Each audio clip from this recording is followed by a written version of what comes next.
한국도교의 비밀, 내단 수련법. 제1편 중국 도교와는 뭐가 다를까? 한국도교의 탄생과 특징. 우리가 아는 도교, 그리고 한국의 도교. 여러분은 도교하면 어떤 이미지가 떠오르시나요? 아마도 하얀 수염을 길게 기르고 구름을 타고 다니는 신선, 혹은 중국 무협 영화에 나오는 기이한 도수를 부리는 도사들의 모습을 상상하실지 모릅니다. 우리는 흔히 도교를 노자와 장자의 사상, 즉 중국에서 건너온 종교나 철학으로만 생각하기 쉽습니다. 물론 뿌리는 맞닿아 있습니다. 하지만 한반도라는 독특한 땅에 뿌리 내린 한국도교는 중국의 그것과는 결이 많이 다릅니다. 오늘부터 우리는 한국도교의 가장 깊은 비밀, 바로 우리 몸 안에서 우주를 발견하는 내단 수련법의 세계로 긴 여정을 떠나려 합니다. 그 첫 번째 시간으로 도대체 한국도교는 중국과 무엇이 다르며 어떻게 탄생했는지 그 독특한 특징을 알아보겠습니다. 외래의 씨앗, 고유의 토양을 만나다. 중국의 도교는 시간이 흐르며 방대한 경전과 복잡한 의례를 갖춘 거대한 종교 시스템으로 발전했습니다.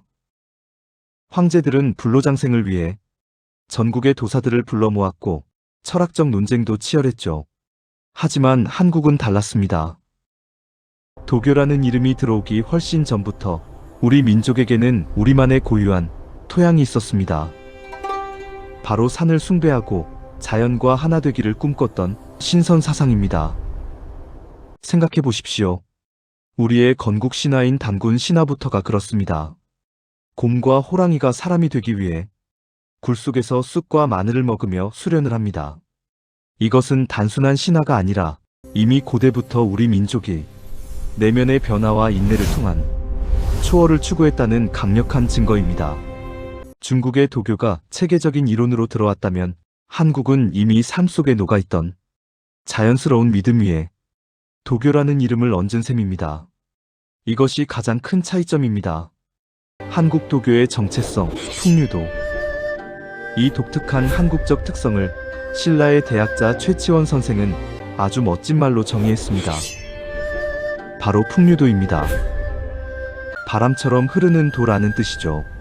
최치원 선생은 우리나라에 본래 현묘한 도가 있으니 이를 풍류라 한다고 했습니다.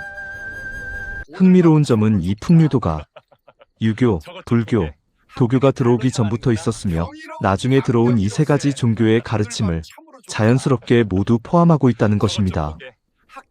중국에서는 유, 불, 선 3교가 서로 우위를 다투며 논쟁할 때 한국의 풍류도는 이들을 배척하지 않고 융합해버렸습니다.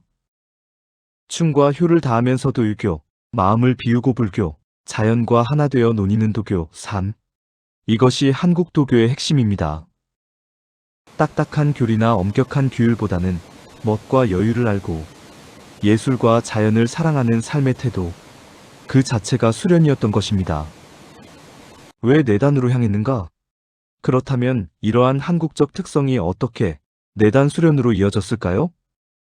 초기 도교에서는 불로장생을 위해 금이나 수은 같은 광물을 먹는 외단이 유행했습니다. 하지만 수많은 황제와 권력자들이 이 약을 먹고 오히려 중독되어 목숨을 잃었죠. 한국의 수행자들은 본능적으로 깨달았습니다.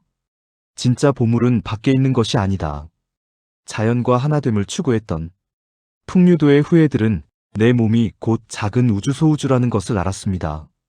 위험한 외부의 약물 대신 내 몸 안에 이미 존재하는 생명의 에너지, 즉 기를 정제하여 내면의 황금 아리약, 내단을 만들기로 한 것입니다.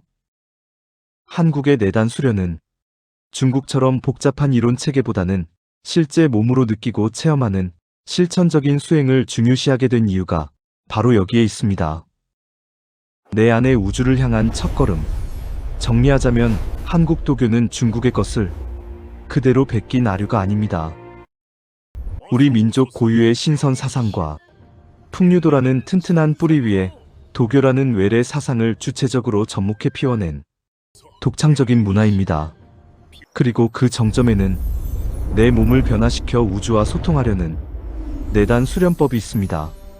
과연 우리 선조들은 어떻게 몸 안에서 신비로운 에너지를 만들어냈을까요? 다음 시간에는 내단 수련의 구체적인 원리, 먹는 약은 가짜다, 내 몸이 보약이다 편으로 찾아오겠습니다. 구독과 좋아요 부탁드립니다.